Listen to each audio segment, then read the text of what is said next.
It's gonna be a war, man. I could see it. There's gonna be a war between the blacks and between the whites. You ain't even gonna need a uniform no more. This ain't gonna be a war where you pick your side. Your side's already picked for you. I don't know whose side I'm fighting on. I'm fighting with the blacks. Whites are gonna get their heads kicked in. You don't decide this shit, man. Well, who are the half-cats gonna fight with? With the blacks, man. That's obvious. But what about the Pakistanis? The blacks. What about... Think about it. What about the Vietnamese? The blacks! Well, I'm definitely fighting with the blacks if they got the Vietnamese.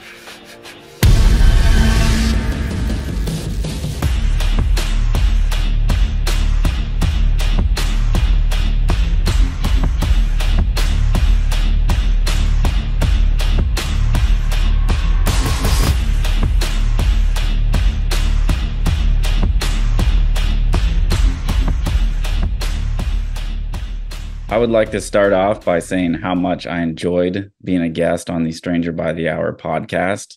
Thank you. From Cody's story of the explosive expert that came in the form of a little old lady in a cat sweater to Aaron explaining how he watched Loose Change back to back while actively deployed in Iraq. For any of our audience who may not be familiar with you two, give us a brief background on yourselves and the Stranger by the Hour podcast. Cody, we'll start with you. Okay, my name's Cody Anderson. I grew up in Los Angeles, and it's kind of, somewhat weird childhood, but I joined the Marine Corps in 1998, and I was an infantry guy first, invaded Iraq in 2003. And after that, I switched to being an explosive ordnance disposal or EOD tech, a bomb guy, like that hurt locker guy. I did that conventionally until 2006. As a regular EOD guy, I was part of the Second Battle of Fallujah, which is Phantom Fury. 2006, I got selected for MARSOC, the Marine Corps Special Operations Command, and I spent about 10 years behind the fence there as a spec ops bomb guy. Got out of the Marine Corps in 2016. I started contracting with the same company the same mission Aaron was on, not the same company. And I did military contracting from 2016 to 2021, at which point I decided to become a farmer. All right, I'm Aaron Branfast. Similarly, I was from California, joined the Marines when I was 17, started off in the infantry, eventually got into the scout sniper community, was an instructor at sniper school and that type of thing, did the invasion of Iraq as a sniper, and then went over to Force Recon, which in short order got turned into the Marine Special Operations Command, is where I met Cody. So we did a deployment to Afghanistan together in 2007, or was it 9? 7. So yeah, 2007. And so, we get to know each other then. And then I stayed in MARSOC until the end of my career, and then retired and immediately went to work on the same contract that Cody was on. It was eventually would become the Defense Threat Reduction Agency, is what it was eventually called. It was called something else when we got into it, but and it was during the course of that. So the kind of the interesting tie-in is that we started doing things that wasn't part of our initial training as Marines. Like we got into information operations and military deception, and then we're sitting around in this secured facility working together, talking about stuff. To find out that it starts with like, yeah, you ever think about how those pyramids were built or whatever, and which leads to, hey, I think everything's fake. And so we had that shared interest. So, and then, kind of having our brains rewired to think critically about information in trained to think about information and how information is used to influence people. That kind of got us thinking about how information is being used on us, and then led to the podcast. So, and then I recently stopped doing that contracting thing a few months ago.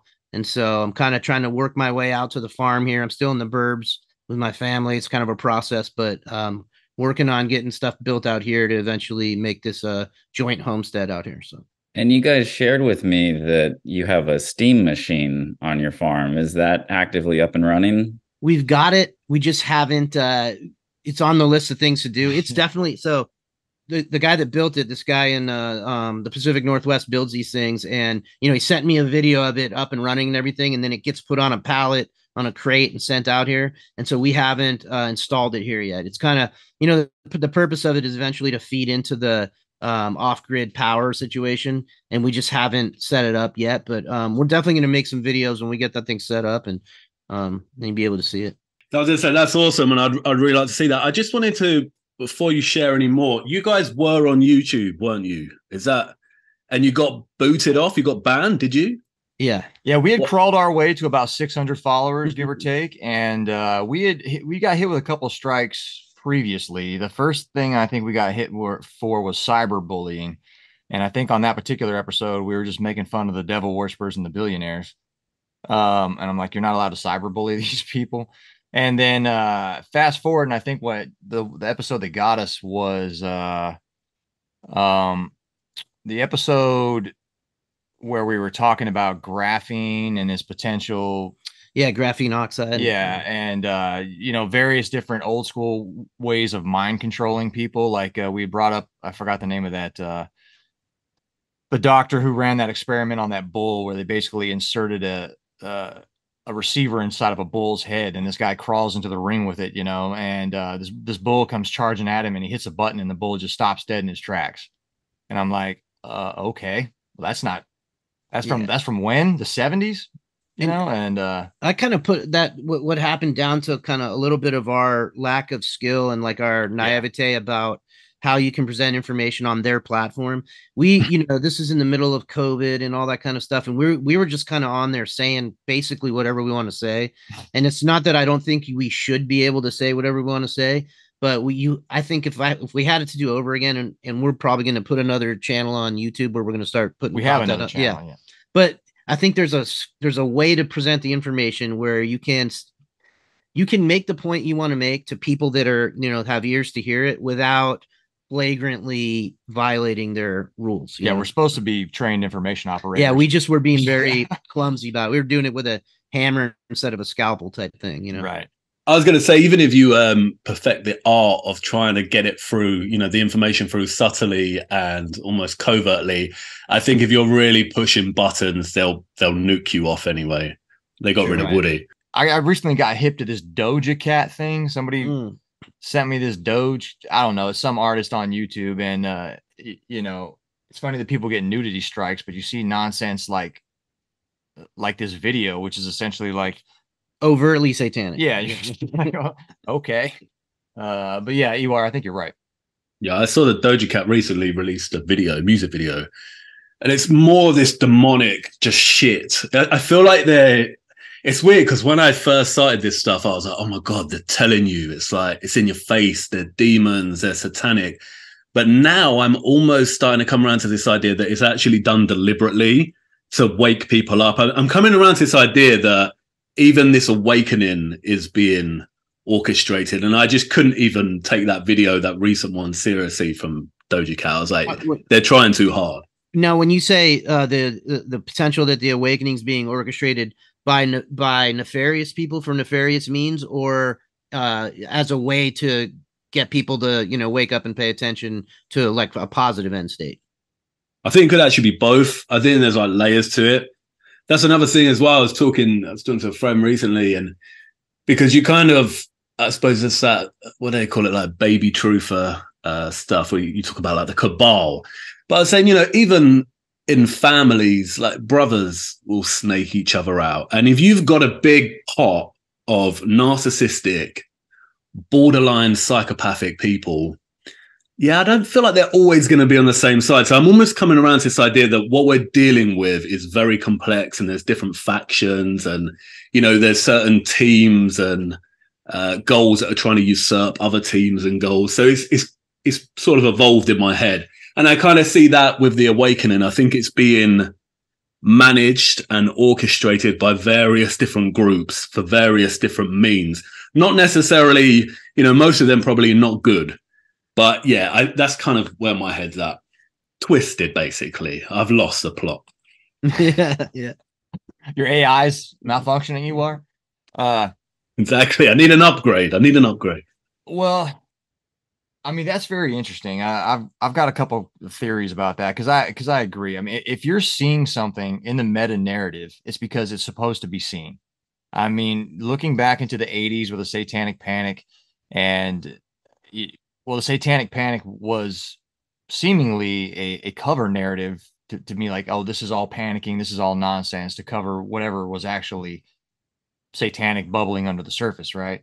So the fact that nowadays, like, there isn't a cover up. So in information operations, there's a tactic where it's ambiguity increasing or ambiguity decreasing, right? So the satanic panic would be ambiguity increasing, where we don't want this out at this time. We don't want this information out amongst the normies. So we would ambiguity increase. We'd be like, oh, this is a panic. This is nonsense. This is all this other stuff, right? Whereas if we're going with the narrative that this stuff is being put out there purposefully, then what it would be is ambiguity decreasing, where they shut down all other potential avenues of what it could be to the specific thing that they want you to look at. Yeah, that's really interesting that you say that. I might bring that back to you, yeah, in a bit, because I've got some stuff I want to sort of talk through. But I think if I could plug you guys real quick, thanks, Woody, for that plug for us, man. I've been a huge fan of your channel, Back to Wooden Nickels, man. As soon as I saw that sock puppet smash a bag of mushrooms and go on a Himalayan throat chanting journey, I was like, oh man, I'm sold, man. And your editing is amazing, man. I'm like a fanboy of your editing. And then you are, man, like with your boots on the ground stuff, and with how meticulous you are in your writing and your presentation of thoughts. And really, with what you guys seem to have on your truth journey is no predestination, right? The fact that you had flip-flop radio, and whenever I see people who claim to be on a truth journey, but they have a predestination, they have something that they're already holding on to, I'm like, well, you're not on any kind of journey then. I mean, I'm ready to learn tomorrow that everything I know right now is complete dog shit, and not be upset about that, and that kind of seems where you guys are. So I'm a huge fan. So thank you for this opportunity. Oh, I'm glad to have you. In terms of, are you seeing, just bear with, let me. Ewar's a robotic anti-Semite. Yeah, I'm seeing some very, very anti-Semitic hashtag right now. I feel triggered immediately. I wanted to bring it back to this idea of what you were just saying about the ambiguity. So I just wanted to go through some of this, and I thought we could all kind of react, because I don't know how much of it Wooden's seen. I'm just catching up on a lot of this. It's all moving pretty quickly. So the ADL, the Anti-Defamation League, it promotes itself as the leader of, as a kind of anti-hate organization. And its clear goal is to fight anti-Semitism, anti-Jewishness. But as we'll see soon, things are always more complicated with this. And what's kind of emerging on Twitter or X is a kind of reaction to what the people are calling a biased organization, which tends to promote anti-white ideology. So, but I also wanted to just start by explicitly saying that, whatever we cover here, this doesn't apply to the Jewish people, more generally.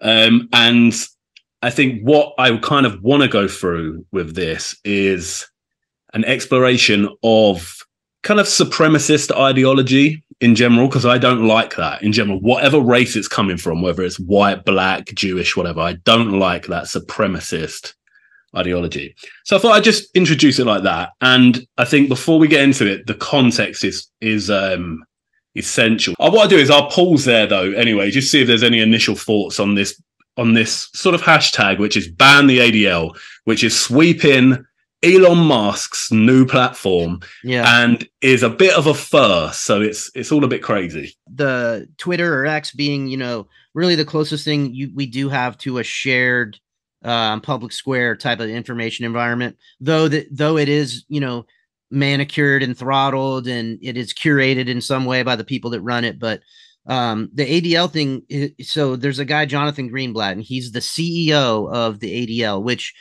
is interesting in and of itself, because when you hear about something, it's the Anti-Defamation League, it sounds to someone, the uninitiated, as some sort of official body in some way. And I think people that don't think about stuff that deeply, like in the same way that the Federal Reserve Bank sounds like it's an official part of the government. The ADL seems like it's an official thing, but the fact that it has a CEO, tells you that it's a private organization, that it has goals that are its own. They're always in the news, but recently you had the Kanye West thing, you had a Kyrie Irving thing.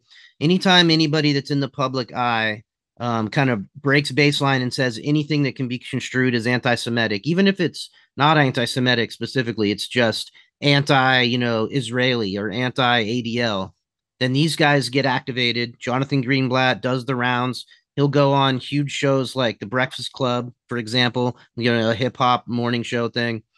And and generally the result is whoever has stepped out of line will be made to do things like pay fines directly to the ADL, sit down with a rabbi and get sensitivity training, walk back whatever statements they made. It's amazing. Like the amount of power that this organization seems to wield over people that, like Kanye West, who, you think is powerful until he butts up against this group.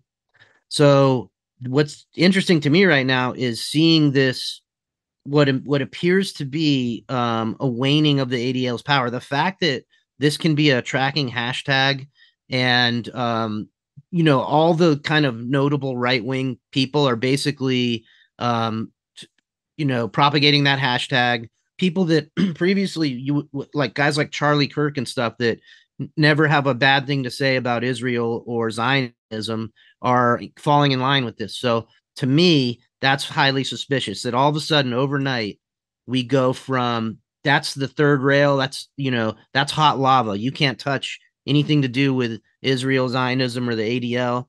And now all of a sudden, X, it's allowed to propagate there. So I'm starting from a position of suspicion, basically, though my gut reaction was like, yeah, this is, finally good. So, something's breaking here. This is, their power isn't absolute. But again, once I think about it for a minute.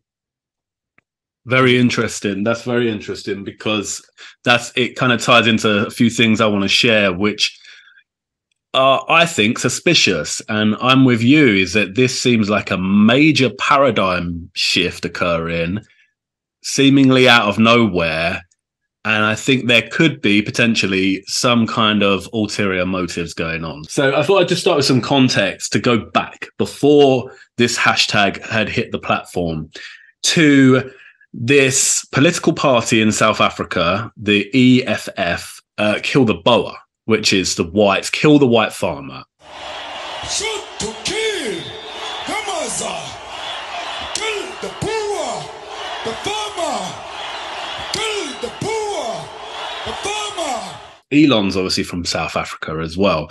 And obviously after this, what seems to be a call to violence, or just a very sort of politically charged song, which is obviously going to rile people up. I've seen people say that, there's not that many attacks. He's doing this with regards to South African white farmers. I think 2 of them perhaps might have been killed in some instance. Or, they're not that bad, and that perhaps we can't make this connection.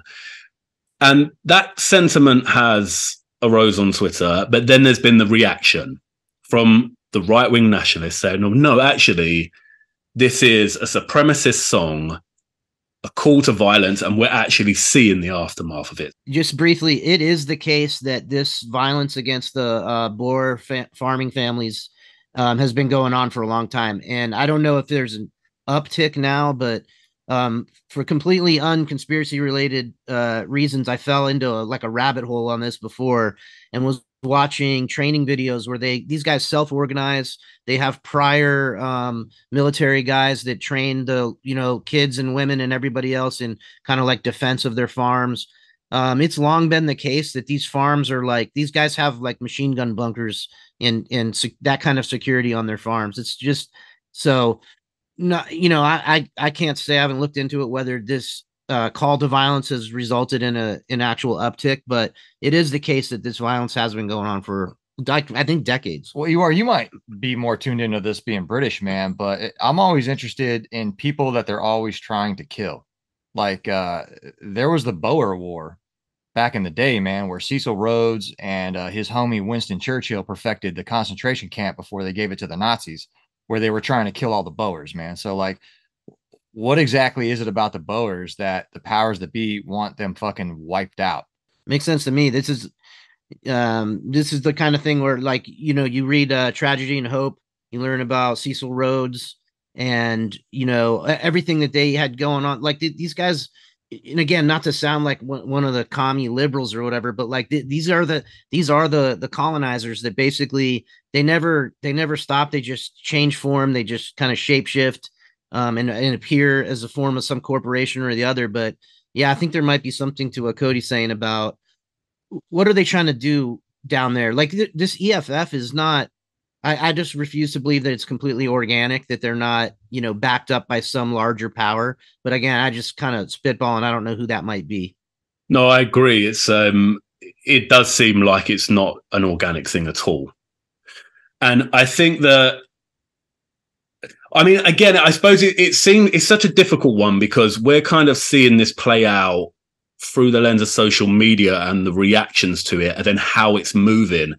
But in my mind, everything now is kind of amping up towards a bit of a race war. Oh shit, here we go! It's on! Race war! I think we've had the prologue. We've had a situation now where, we've had a lot of immigration and chess pieces have moved around. And I think now we're going to start to see this play out. And I think this is the beginning. When we just watched that video of the EFF, something struck me. I've been watching for the last couple of days these videos of these supposed definitely Nazis of some flavor that are marching in, protesting and doing, it's been all over Twitter the last couple of days. Well, their coloring is black and red. They look like the white version of those EFF guys. And, I wouldn't put it past these guys to use, that's an effective anchor. Like even just the coloring is an effective anchor for people that are experiencing reality through Twitter. They're seeing black and red, violence on one side of the world and black and red on the other. And it's all kind of one thing. Blue and yellow. Yeah. I saw that this morning and all I thought was Antifa 2.0. But you're right. That's really significant, I think, about the colors, that symbolic red and black. The aftermath of this, of having that call to violence and then seeing news stories of violence, obviously in a completely political, it's massively sensitive. Of course, this was going to cause some kind of violence. It's obvious. And then that question is, why is the left so silent about it? Yeah, why is this causing outrage? And everyone's silent on this. What do you think? Do you think this is organic? Could this be orchestrated? So when that song came out with that dude whose name I don't even know and I don't care. Oliver Anthony. Yeah, that guy. I texted over to the Barataria community, somebody on there. I'm not saying I was the first person to say it, but I think I might have been pretty close, man. I was likening that song to the song Old Shoe from Wag the Dog. We've just received this photograph of Schumann in captivity, held by a dissident group of Albanian terrorists. You'll see his sweater is worn. It has been unraveled in places, and those places form dashes and dots. Dashes and dots, and those dots spell out a message in the Morse code. And that message is, Courage, Mom. You got the message through. Courage, Mom. Not bad for government work. Huh? Having a good time? Haven't had this much fun since live TV. Oh, if Kissinger can win the Peace Prize, I wouldn't be surprised to wake up and find out I'd won the Preakness. Well, yes, but our guy did bring peace. Yeah, but there wasn't a war. All the greater accomplishment. Basically, I'm sure you guys are familiar with Wag the Dog. Like that song, that anthem of America. Like, as far as I'm concerned, somebody like Robert De Niro was in a room from that movie, and that song could be entirely organic. That dude could be entirely organic. But if I'm a nefarious information operator, I don't even need that guy to be witting to what I need him to do. We'll use a benign example. I could have just found that song somehow. Who knows? I could have tasked a guy to scrape the internet to find me some patriotic shit. And then all I have to do is ambiguity decrease. I can take that song from 0 views on YouTube to 4 million. And who's to even say it even has 4 million views? It's just the numbers get changed, right? And now we have this guy saying, I'm working all day to sell my soul. Yeah. Well, homeboy, nobody made you do that. Yeah. That's an offer that you took. You don't have to do that. And so now that dude's on Joe Rogan with Rogan giving his ridiculously scripted, like, oh, wow, really? And he's trying to sell his Chevy for like $100,000 because I guess NFTs don't work anymore. Like, yeah, 100%. And just to pile onto that, like the way this system seems to work is just like Cody said, like maybe it's organic, maybe it's not, who knows? But as soon as they turn up the volume on that thing and get it propagating, then things that they don't even have to manage start to take over. Like, for example, there's now a bunch of reaction videos of that. So once the thing is popular, the machine kicks in, right? And people that are trying to get views grab onto whatever's trending. So you've got all these like reaction videos where, like, black guys that don't really listen to that kind of music listen to it and they're like, oh man, I really feel this guy. And then you've got people doing covers of it. And then you've got people doing rap songs that they mix with. So a thing kicks in that just gets it going. So I think that all they got to do is either make it or find it, and then just get it, push it, and then the thing takes over. So hopefully you can. The cleanest desktop I've ever seen. I cleaned it up before. Didn't want you seeing all my secrets, military guys and all. So to jump ahead now. And, enough time's passed and Elon's sort of come into the Twitter X stage and he's starred himself as he's all about free speech. But then he's kind of tweeting that the ADL has tried very hard to strangle his vision for X. And, you're seeing memes like this is that, before buying Twitter, Elon's all big, puffed up and posturing. And then the minute he does it, he loves Jonathan Greenblatt and the ADL have him on his leash. And this was the kind of first thing that I saw about this, and it made me raise my eyebrows because and I want to talk about this in depth because I think there's a lot of subtlety and nuance to this, what's going to happen with X and the digital ID. But basically, the news hit that X will begin to have users to verify their identity by having them submit a selfie alongside, your government ID. And it's going to be, all this information and data is going to be shared with this company, which is based in Israel. So you can see where these memes are coming from, that, Elon's coming in like with these big vision. He's all puffed up and buff, and he looks like he's taking on that kind of left-wing deep state that everyone's been used to with Jack, throughout the last, how many years, only for this news to hit. Yeah. And then this occurred. We had Jonathan Greenblatt himself sort of say that he's been having very frank and productive conversations with staff at X, talking about what works and what doesn't and where it needs to go. So suddenly everyone's reacted to this. And this is where we've got this hashtag ban the ADL from. Because I know she might not have been the first, but it was the first thing I saw. And I thought it was very interesting.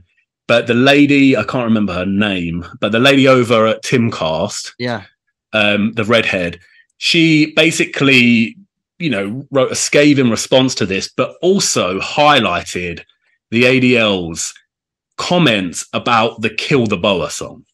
And they said, we've observed the recent debate over the song. While it is a historic protest song, blah, blah, blah, blah, blah, it could be interpreted as a call for violence. Yeah, maybe. Maybe the word kill. He's saying such rhetoric, could prompt real world consequences, can, all this language that they're using. But then comes that kicker, which is at the same time, baseless claims of white genocide have been made by right-wing extremists in the US. Yeah. Particularly white supremacists. And this comes on the back of those news stories of people being hurt out in South Africa, after this song. So this has now ignited, that hashtag, ban the ADL. Hypocrites. They hate white people. They're anti-white. And then what's also come is a flurry of what you could call evidence of them being anti-white is their definition of racism. Yeah. They said the marginalization and or oppression of people of color based on a socially constructed racial hierarchy that privileges white people. Yeah. Are they an anti-white organization? Would you say that's a fair thing, fair assessment? I think that's a complicated question depending on who you ask, because like Cody and I talk about sometimes, it's like, well, you know, and again, this is a minefield to even talk about any of this stuff, right? But I mean, what is anti-Semitism? What are the Semitic people? Are Jewish people white? And I think it depends on who you ask. I think that in this context, they would say no. You know, that white represents something very specific, and it has to do with something like geopolitical. Like, you know, you're white based on the history of your people and how they behave, not based on anything, you know, like how you appear, what your skin color. So it's a complicated part of the question, you know. And I'm confused about the narrative, right? So there was a flood. Everybody kind of agrees on it throughout the world. There a giant flood, right? So we're just going to take the Abrahamic version for the purpose of this discussion. So this boat, you know, all the people climb on with two of everything, and everybody else gets wiped out. Now, this boat crashes on Mount Ararat in the Caucasus Mountains, right? Now, all of Noah's people, including Shem, the Shemites, the Shems, gets off of that boat, right? And they percolate down through the Caucasus Mountains and repopulate that area, which happens to be a bunch of Caucasoids at this current time, right?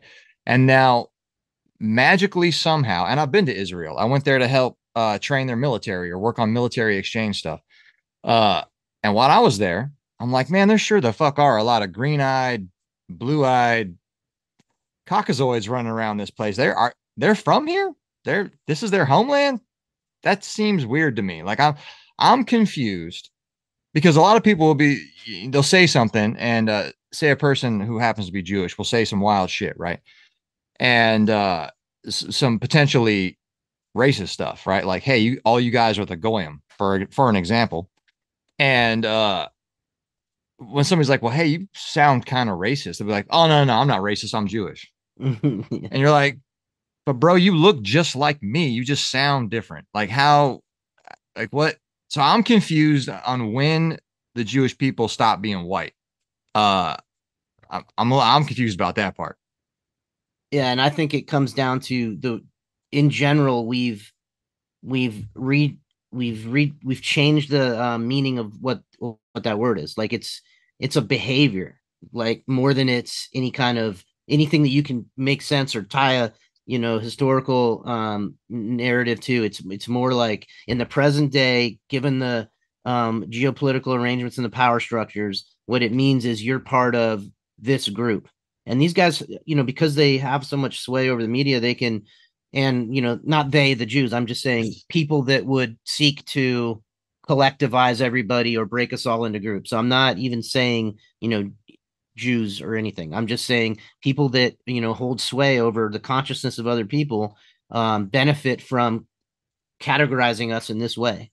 And then like guys like me and him try to figure out what it actually means. And we can't. It means whatever they say it means at any given time. I like how we have to we got to walk on eggshells with this conversation. It's enjoyable. And it's not even through and you have to walk on eggshells, not because we want to say things that are hateful against a certain group.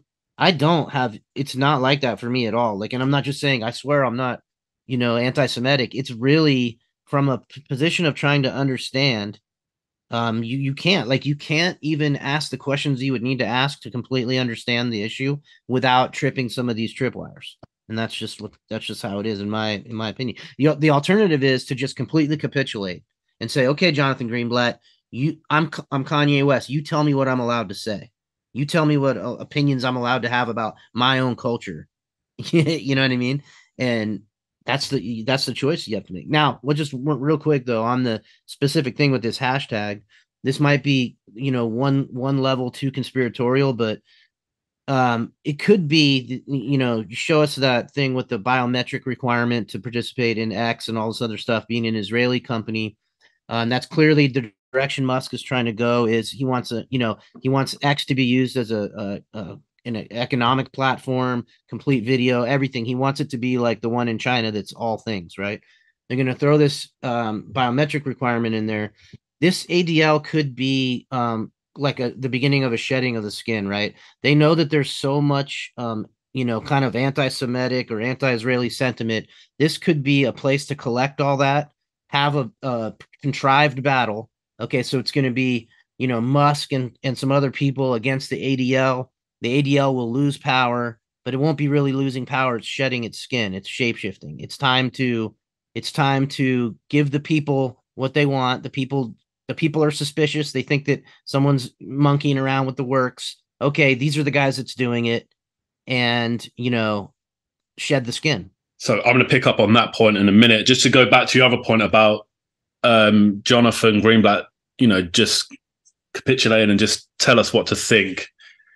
We have this on the ADL website of, saying white lives matter as a hate symbol. It's okay to be white is a hate symbol. For me, this feels a bit try hard in the sense that, like we said about an awakening potentially being orchestrated. This feels like it's too in your face to almost be true. And it is true that, this isn't a lie. They have said this. But I feel like for me, and maybe I'm just to the point now where I see everything as being choreographed. But this to me just suggests that this race war, the upcoming race war is being, it's been planned for years. Race war! Race war! Race war's on, everybody! It's going down! Shit is going down! It's being orchestrated to the T. It's being choreographed. And it's obviously going to have some kind of monumental and pivotal role in what's to come in our future, because this to me is just too in your face to even be believable. So literally, we opened a center in Silicon Valley back in 2017. And the woman who runs it, she's an ex-Facebook executive. I have software engineers and data scientists working at ADL.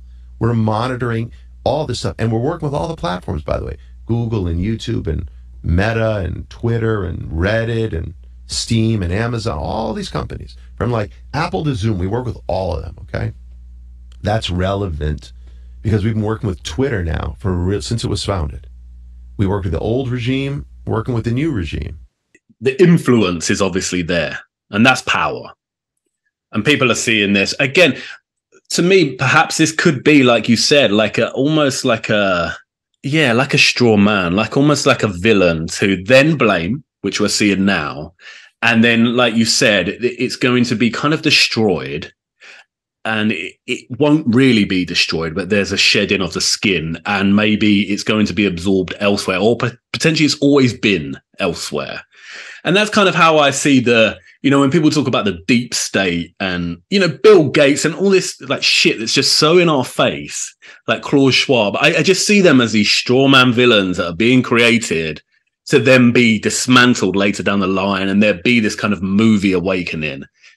Yeah, I think that there's a lot of them are scapegoats, their power is limited. Judas goats and scapegoats. Or Judas goats and scapegoats, yeah. Well, it's interesting. I saw this. I was looking for it on the old interwebs. I was going to send it to Woody, but if you're at the point you are where you said you think everything is basically orchestrated, and I'm at the same point where I'm just fine if I'm schizophrenic at this point, but I just look at this as being entirely the meta narrative, in my estimation, is a construct. And there's signs, signals, and symbols of the construct, and X is a pretty big one, right? So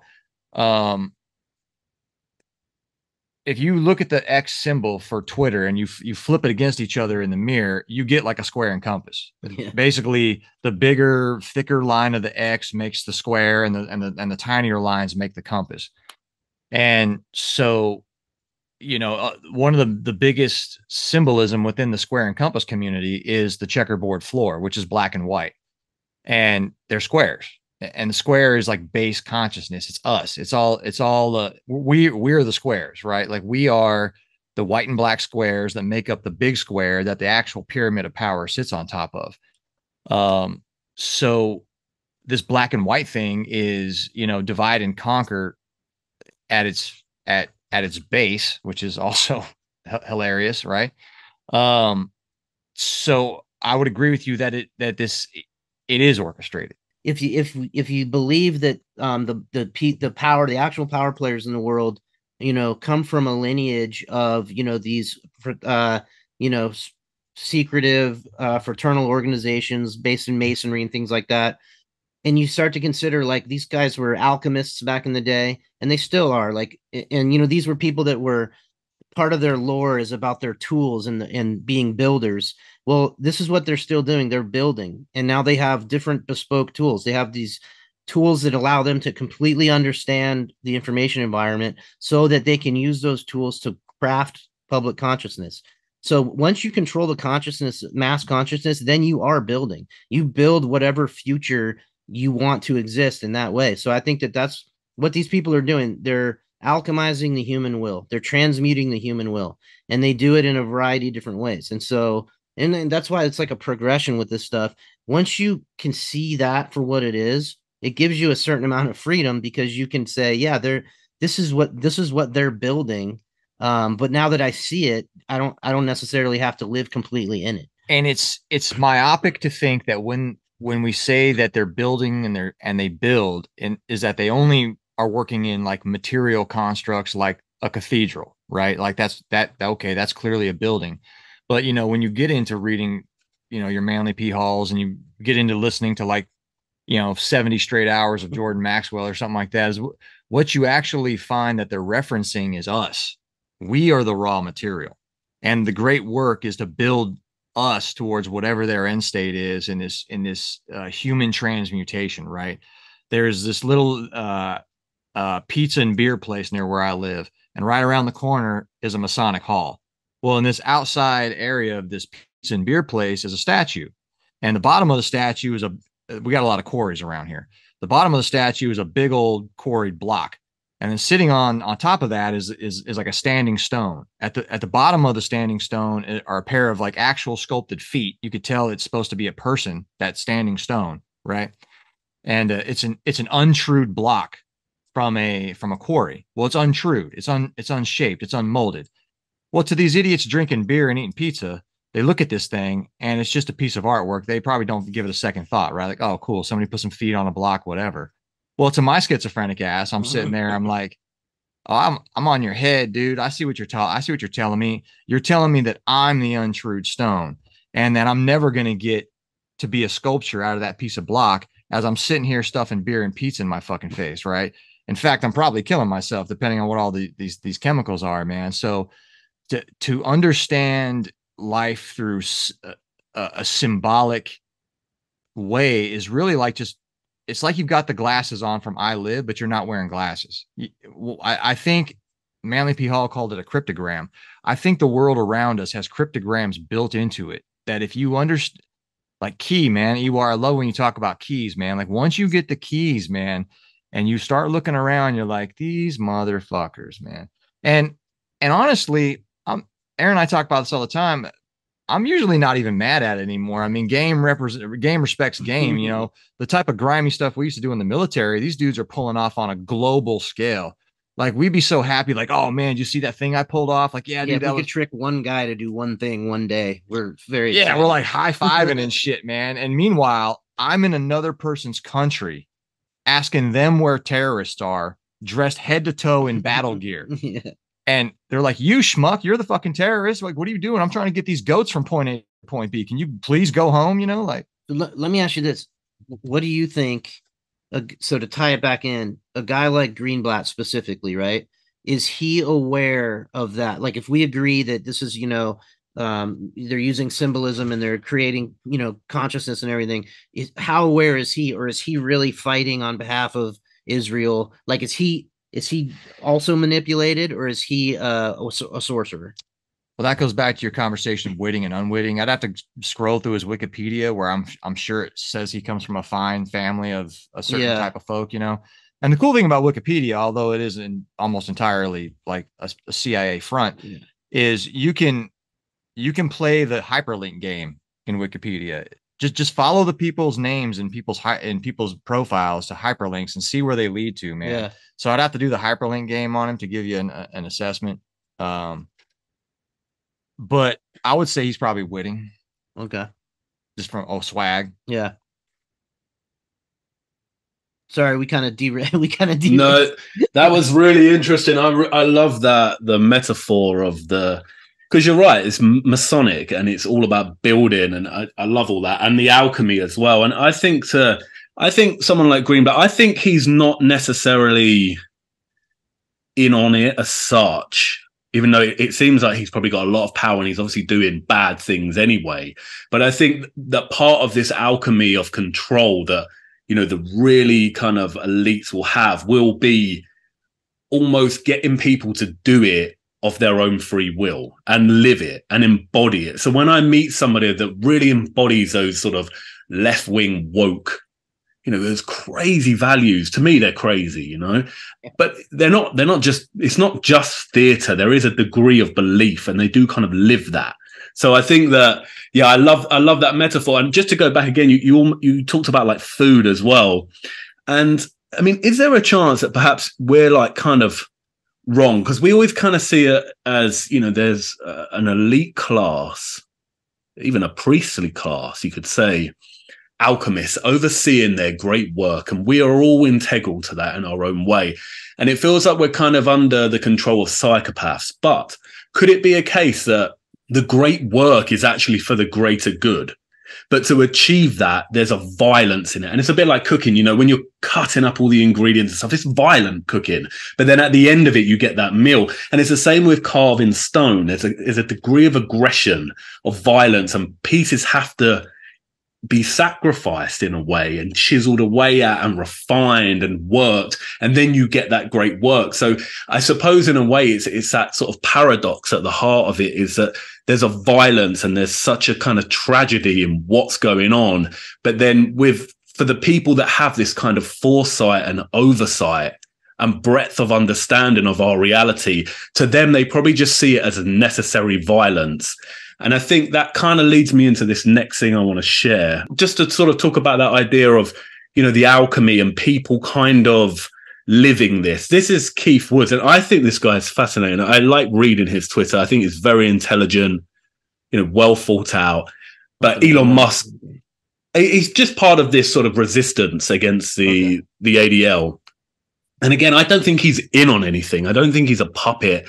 I don't think he's being orchestrated, but he has his sort of role, and that's the resistance against this ADL.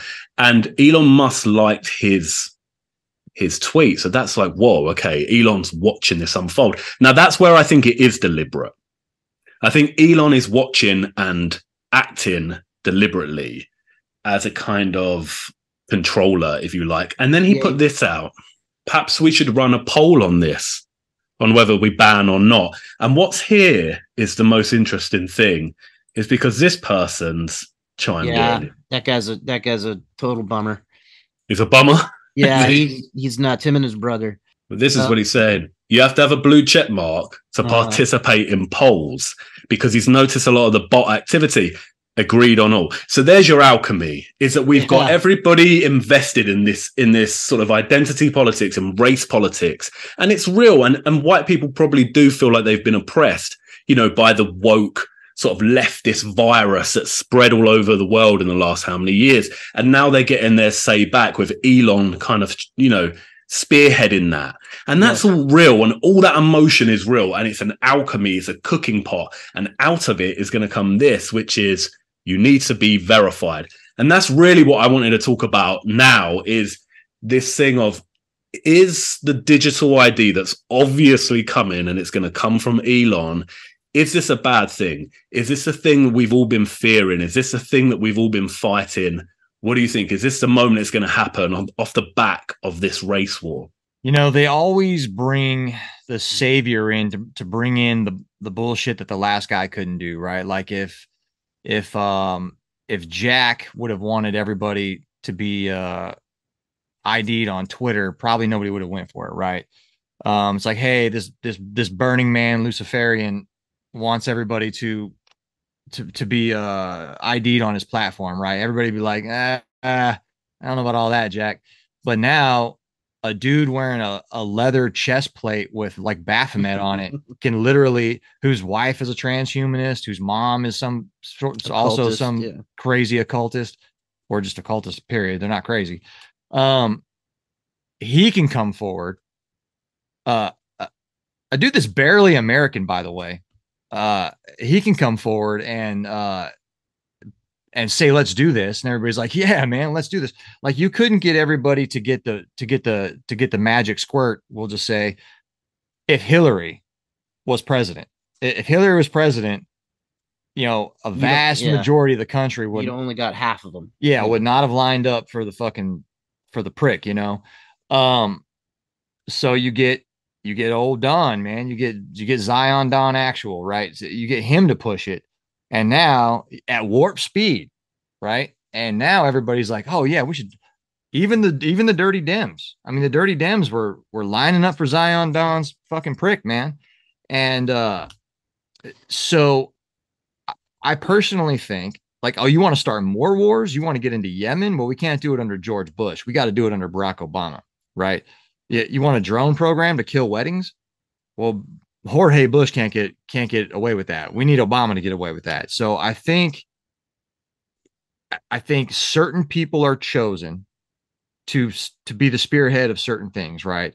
And I like to refer to him as Leon scum, right? So old Leon has been chosen, obviously, to spearhead certain agendas, in my assessment. Yeah, he's autistic Tony Stark. You know, they've shown us what he is in the Marvel movies, and now here he is. But I think to answer whether it's good or not. Oh yeah, sorry. Well, it's a tough question to answer because it comes down to like what your perspective on progress is. So like, you know, capitulating to these digital ID things is basically you saying, yes, okay, I agree that the future as presented by you people is preferable to the past. And this is the age-old tension between like conservatism and liberalism or whatever. But now we're at a point where it's really going to matter. So my instinct is to be like, no, it's not, you know, these people have a telos that I don't subscribe to, like this idea of progress. I don't necessarily see it as an improvement,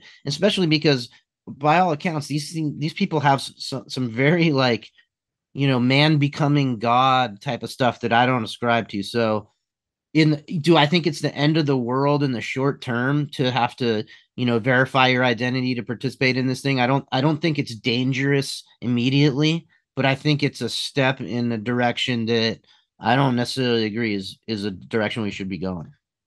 And to kind of get back to what you said a little earlier about like, could this be going somewhere good, right? You're in your alchemical processes, you have your dissolution before your coagulation, right? Like things have to be broken before they can be. There's like salve coagula or whatever has to be rebuilt. And we've talked about this before, you know, with that 500 million number that used to be on those Georgia Guidestone things before they got blown up.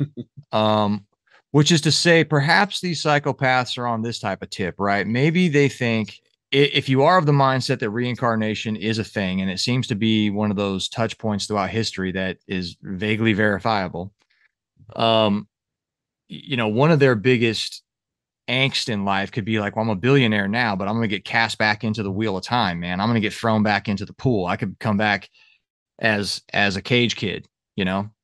So do we go through this giant process of dismantling and rebuilding a utopia to lessen your chances of getting reincarnated in a shit reincarnation? You know, so from that standpoint, from there, if that was something that they were contemplating, that could be a benefit to humanity, is you shrink the pool of humanity down to a point where it is living in some sort of beautiful place, or you could at least sell this as a psychopathic idea.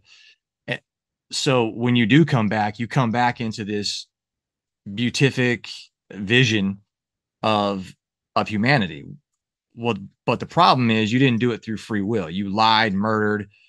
You know, the actual way to do it would be to give us all of the actual information so that we could have the informed consent of saying, yes, I would like to do that. But then you'd get rid of your entire slave class if you told us the truth.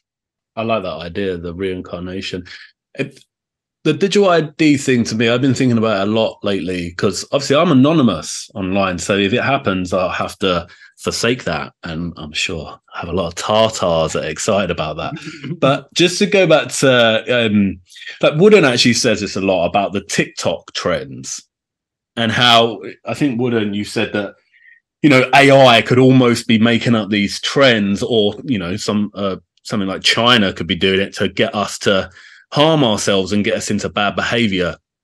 Now, the one thing I've learned from being online and producing content is that there are anomalies that don't make sense. And you kind of realize that, you know, the accounts where the message is right, they will be inflated, artificially inflated. So your views will go sky high, your subs will go up and your likes.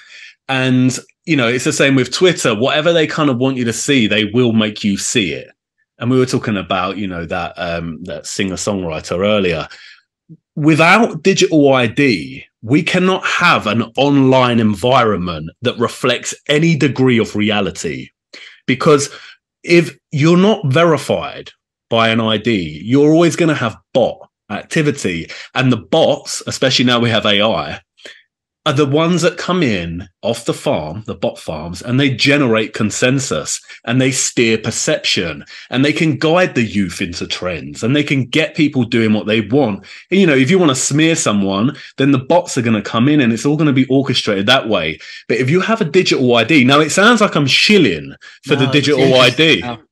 But that's the only way we can have, isn't it? An actual reality online where people's opinions are their own.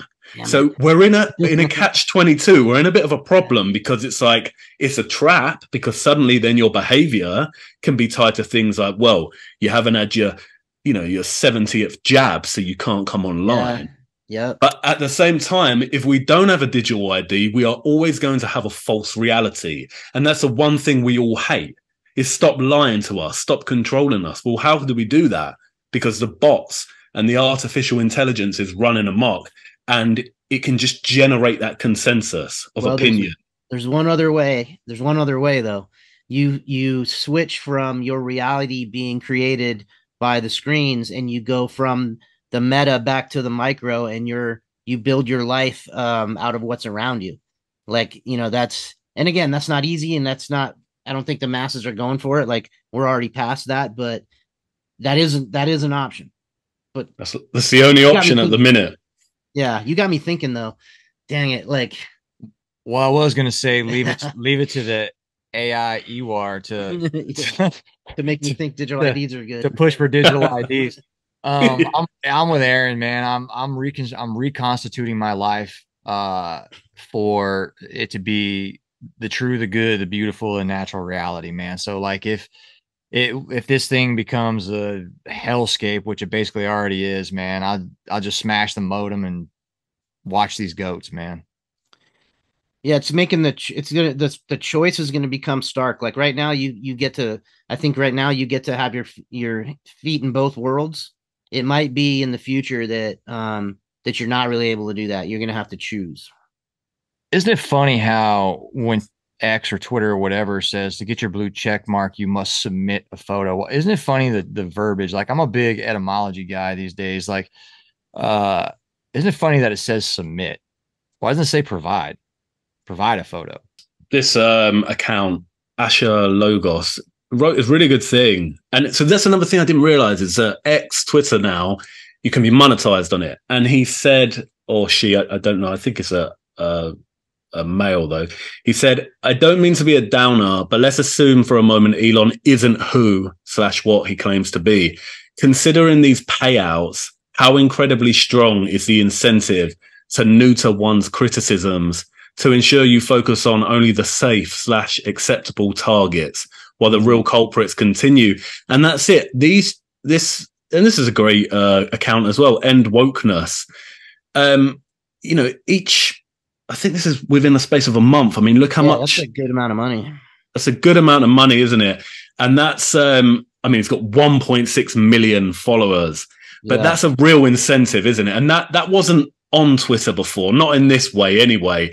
And it does make me think that Elon is really pushing to kind of get people very cozy on it, that once that ID push comes, they're not going to want to walk away. And because he's probably going to ban the ADL, they're going to be very trusting of him. And I don't mean to push the whole Christian end times narrative, because I don't really subscribe to that myself. But if there was an end times narrative sort of movie playing out, then Elon would be maybe that kind of antichrist figure that kind of deceives the world, right? And like Cody's saying, he's showing you that. His profile picture was him wearing a Baphomet chest piece. It's like, I think a lot of this is like at every step of the way they kind of show you. I think it might be part of the rules of living in a free will realm, the way these guys do their alchemy. You know, again, I'm getting over my skis here because I can't possibly know, but it certainly seems that they show you and they tell you. They just know that most people can't see it. Like, oh yeah, that's his Halloween costume. Oh, that's just incidentally his Halloween costume. One of the most powerful, famous, renowned people on the planet who's constantly being monitored, and he knows the whole world watches him all the time. That's just he incidentally wears a Baphomet thing. Come on. And you know, Mao ran this thing, I believe it was called like the 5,000 flowers or 1,000 flowers campaign or something like that. So Mao sends out this message out to the countryside saying, hey, you know, if you have any bright ideas on how you think China could be improved, why don't you go ahead and send all your suggestions into the chairman here, right? And everybody that sent a suggestion in got murdered. Like, oh, you don't think it's a utopia now? Oh, hey, thanks for speaking up. I mean, the Pied Piper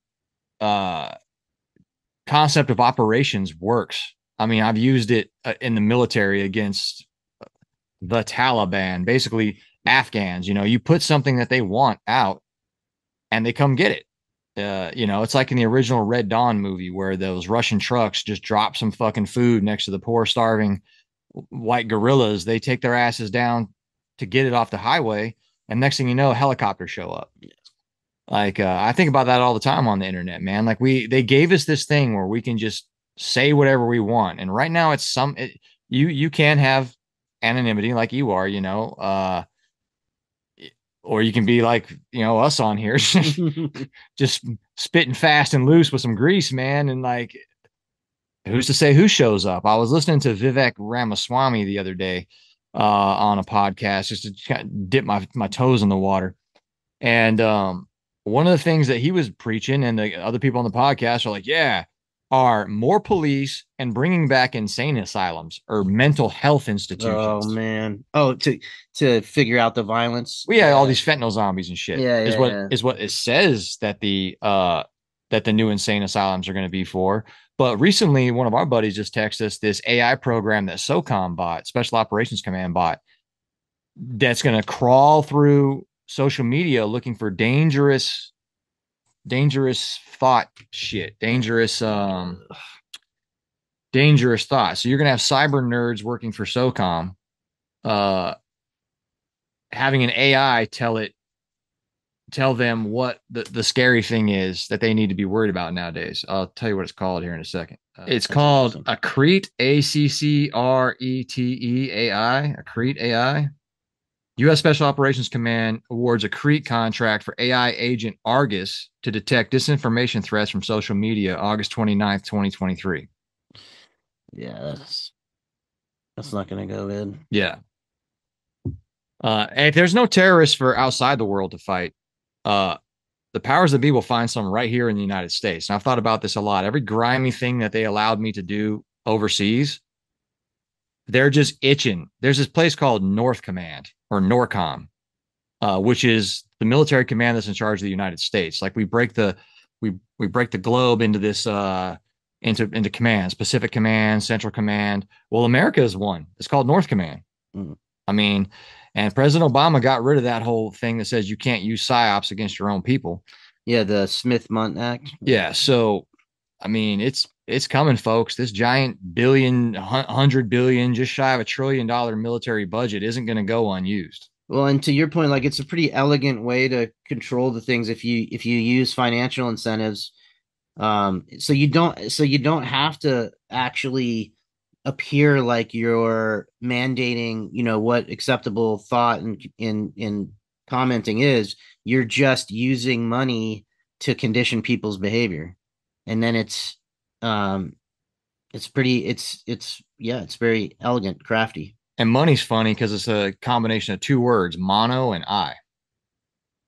Like the one eye, the one eye on the back of the dollar bill. That's your money, We're on the cusp of reconceptualizing money as well. Like, we're going to get away from the ability to have any kind of private exchange of even fiat. So, right now, if I want to buy raw milk off somebody, I can do it pretty easily by exchanging currency that's acceptable universally. Pretty soon, on a blockchain secured, ledger based transaction system, we won't have the ability to do that. So we're going to have to find other ways to exchange value. Like, hey, can I have some raw milk? I'll fix your fence, some shit like that. But it's going to make any kind of illicit exchange very difficult in the future, which is all part of this X thing. He's going to wrap up a currency into it or whatever he's going to do. And the word magic for blockchain is slaves are sold on a block that they're fucking chained to. Blockchain. Again, they tell you. Yeah. They're telling you. Like, here's what it is, guys. And we go, okay, yeah, sounds good. I suppose in a ways, I mean, none of us can really know the way it's going to go. And I am kind of positive and hopeful, but I think there's definitely a lot of shit to come. We're not there yet, maybe it will get worse. Maybe not. What I'm going to do though, just because you mentioned the insane asylums, which is really interesting because again, the people on the fringe, the conspiracy theorists and that are being conditioned to think of insane asylums as part of a kind of reset mechanism through a psyop like Tartaria. Yeah, I was just thinking that. This is like Mud Flood, Tartaria, Orphan Train stuff, Exactly. And so One Foul Wow, otherwise known as the Bully Slayer, he has now, it's safe to say, let's have a look. Yeah, he's big. Damn. Jeez. He's big. 1.3 million followers on TikTok. And this video had 26.9 million likes. At that amount, 1.3 million followers on TikTok, he is now the face of Tartaria.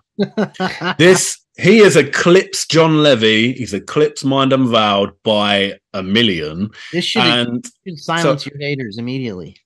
Yeah, exactly. And his videos are, again, he's got so many of them. But this one caught my eye, and he doesn't really do anything in this other than show a kind of silent support for this guy. But I do have some thoughts about it. So what I'll do is I'll just play some of it.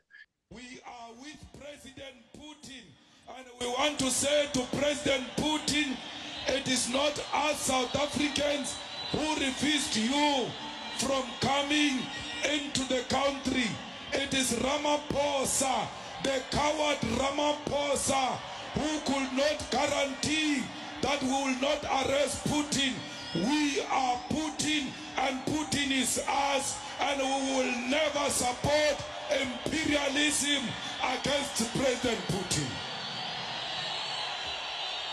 Comrades, America is threatening us with African Growth and Opportunity Act that if we don't arrest Putin, they are going to take away AGOA. They can take away AGOA and leave us with our sovereignty and leave us with our foreign policy. We must have the capacity to take a decision of our own. That's wild. Pretty wild. And it got me thinking because, you are seeing that with that black supremacist party in South Africa, the EFF, aligning with Putin and what you could call the modern day Tartaria.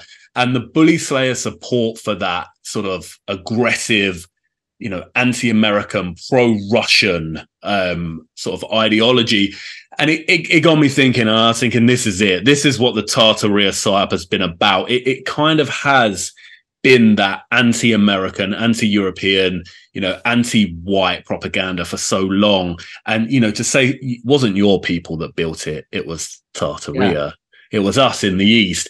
And now we're really seeing that come to a fore. And the Tartaria psyop has kind of aligned in recent times with the Moor psyop. But that interested me as well because Tristan Tate, obviously massive following, and this has had 1.8 million views, put this out yesterday, and he said, I'm not going to lie, some of the weirdest and most intolerable people online are the black conspiracy theorists who think people like Napoleon, Shakespeare, Mozart, Cleopatra, Buddha, and Jesus were all black people. What we're seeing here, in my opinion, is multiple sides all coming together, and they're going to clash. And this is going to be this spark that ignites a race war. And it's all wrapped up in the Tartaria psyop that went on for 5 years and built slowly. And it's like now reached its kind of pinnacle with the bully slayer aligning with that Putin and South African ideologies. You've had the Moors and the Afrocentrists. You've had the white supremacists and the Aryan stuff. And it's all going to clash. And it kind of made me feel that the hidden history genre that we've all kind of fallen in love with and we're all enamored by, because it's mystery history and it has that veneer, that kind of surface level of being very intriguing. Behind it is that propaganda that has, you know, really radicalized a lot of people into saying, no, the Europeans didn't build it, it was all black people. Or no, the Americans didn't build it, it was the Russians or the Mongols or the Chinese. And it's history, in especially hidden history and fringe history, is inevitably tied up in identity politics, and it's been used as a tool. And I think now it's all go time. I think, especially with this ADL stuff, we are going to see a big clash and probably a lot of violence on the streets, especially now, you know, you've got a lot of migrants going into countries. I don't know if you saw the recent one in Israel again, but that was weird timing to have, you know, those African migrants in Israel being shut down like that. It was very sort of shocking to see and almost surprising. Very auspicious timing. Like, ban the ADL, boom, pictures of slain migrants in Israel, like same day after. Yeah, that's pretty interesting. I think you might be right about this. I think that, you know, especially with these historical narratives, well, it's wide open for propaganda because we can't possibly know definitively, no matter how much evidence you gather or what you find compelling in old photographs or books or whatever. They have the power to paint a picture however they want to paint it. And they have some pretty, like some of those mid-journey like photographs, basically people can create their own Tartaria looking photographs on AI now. And you're not going to fool everybody, but you can put enough of that stuff out to paint a picture you're trying to paint, and you can fool people that want to believe it's true anyway. They've already invested in, the white colonizers replaced a pre-existing civilization that was better. They were just more brutal and violent, so they were able to cast these enlightened, technologically advanced civilization off and replace it with this bullshit. That's a very, there's people that are going to be sympathetic to that storyline, you know. Also, the movement of populations to destroy cultures that are already existent is an old pastime. I mean, last time I checked, this joint used to belong to these people called Native Americans, and you know, it's like the best known and least talked about genocide in history is we wiped them the fuck out. You know, this place had pyramids, mounds, I mean, all kinds of good stuff. And now we got casinos. You know, it's not the first time it's ever happened. I just pulled up this study, you know, that talks about the Swiss have a ton of people in Switzerland have pharaonic DNA. You know what I'm talking about? I think the Mediterranean was the world for a while, according to history, right? And I mean, it's frequently left out what the people of North Africa actually look like. You know, I was dumb enough to do one of those DNA things, and I came back as North African. You know, so it's I think we're just witnessing another round of moving populations around. You know, let's because we all know communist manifestos, man. You know, as soon as they get into power, which is, I think, one of the things we're dealing with here is global communism, is like history doesn't matter anymore. Like all that shit's going to get burned anyway, you know? Yeah. So it's once you have the correct populations that you require in place, I mean, everything about how the hell they got there is going to go away. Like, just like nobody says like, hey, remember how we murdered all those people that used to live here? Like if it was a Department of Defense thing, it would show an army fort in the middle of Missouri with the army like fighting off the natives. And it would be like arrows pointing to the natives, calling them terrorists. And, you know, arrows pointing to the people in the little wooden fort, calling them patriots. And you're like, yeah, don't those fucking people live here? Like, I think the timing of all this is, I think, you know, it's the energy is running out of this global debt-based Ponzi scheme that's been fueling everything for, you know, since they started this latest round of like fractional reserve banking and shit. And the clock has always been ticking. As soon as they start creating money on a ledger that's not, that's not associated to anything of actual value, then the clock is ticking until it runs out of gas. And I think that we're on the verge of this thing needing to be reset financially anyway. And so they're going to have a story for that. They're going to have to, and I think maybe this is how this thing goes cyclically. Like they get as much juice out of a way of being as they can, and then they shed skin and reinvent. I don't know though. I think you're right, and that's really interesting. That's all I had, to share, and I do actually have to go in a little bit. Yeah, this was fun. This was a cool conversation. Yeah, I'm having a great time, fellas. Thank you. Yeah, thanks for having us. Yeah, and then if anybody wants to hear any more of our ramblings, you can go over to Patreon and check us out on the Stranger by the Hour podcast there, or you can go on iTunes, Spotify, any of those normal podcast places and hear the audios. And then we've also got a channel we're going to start putting out kind of some other homesteading related content called VSP Strange on YouTube. Yeah, it's got some placeholder stuff on there now, but that'll be our PG family friendly is VSP Strange Presents YouTube. Yep. All right.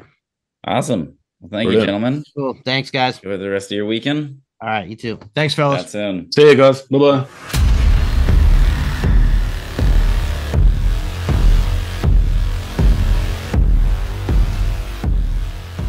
So hang on.